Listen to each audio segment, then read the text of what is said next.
Welcome to Poets from the Neighborhood. My name is Louise Colln. And I'm Jeff Hardin. Today, Louise and I will be reading our own poetry. We hope you'll enjoy them. Not that clemency is or is not on the way, by Jeff Hardin.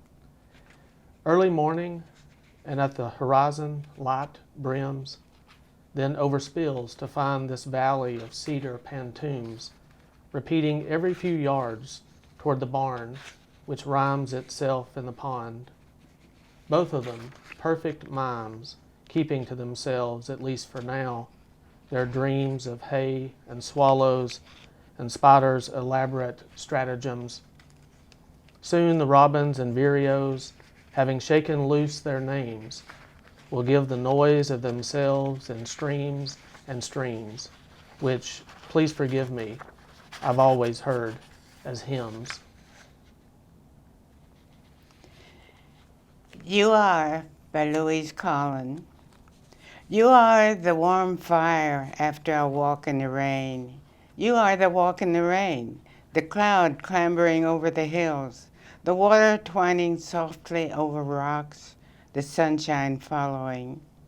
You're the wind in the chimney, slow in the evening, the querulous calls of sleepy birds. You are the voice in my ear as I sleep, the morning kiss before pancakes, sweet honey on my tongue. You are dark chocolate and red wine. In this poem, you might hear me playing with opposite words throughout the poem. A view that wasn't there before. In the morning, be one person, in the afternoon, another, and thereby escape the usual constraints of existence, particularly in terms of expectations, not that doing so will make much difference. A healthy indifference gives the matter a looseness that allows for almost anything to enter in and be examined, even what seems misplaced or beside the point or strangely missing. So recently found a word like imbrication, though having been there all along, still can't find a way into a conversation without sounding ridiculous. And that's just one word, and who can say how many more words might appear? REM says, I came to disappear, which seems an echo of the Apostle Paul saying one has to die to self, an idea most certainly not new, but still revolutionary and ultimately pragmatic. The truth is, what doesn't work has a beauty too, even a usefulness, and often opens up a view that wasn't there before, as when a train passes and in its aftermath, a plastic bag is wind caught into a beautiful nowhere that could lead anywhere, into this or that realm, into another season, into a context where meanings multiply, into a conversation where no one has to speak.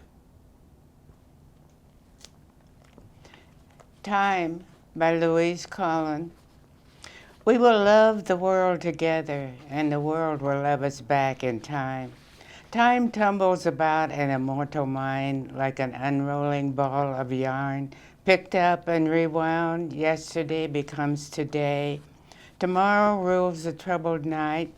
Time lives in every corner of every DNA, reincarnates the wind whistling across the mouth of a cave, where the old ones sleep in furs or on naked stone.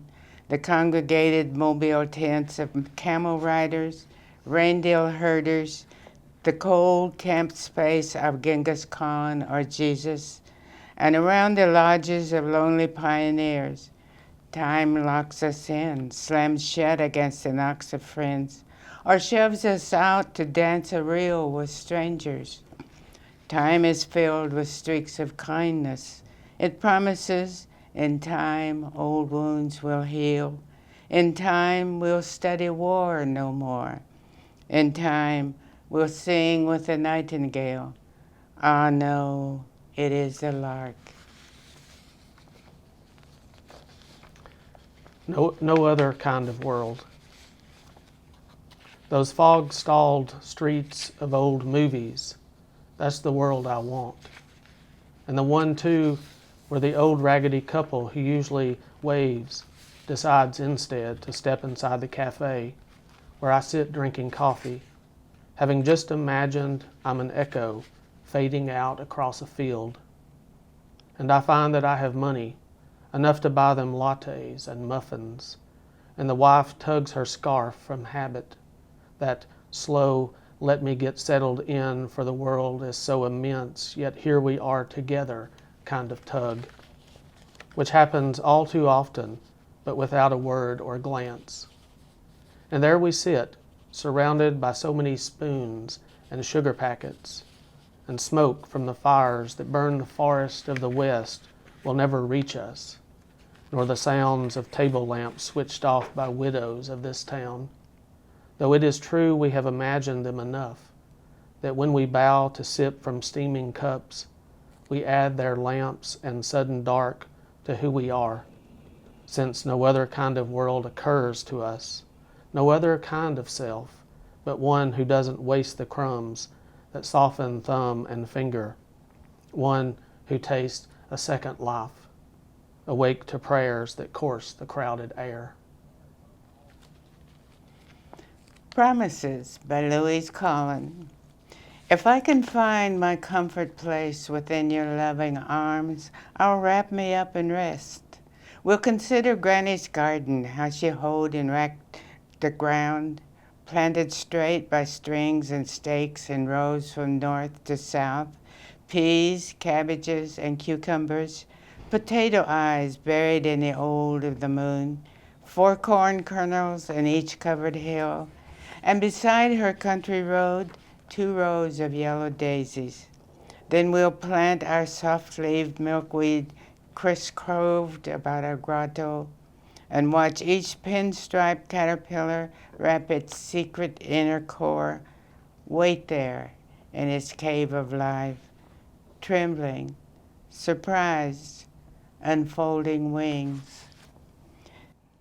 Thank you for watching Poets from the Neighborhood. We hope you join us again soon.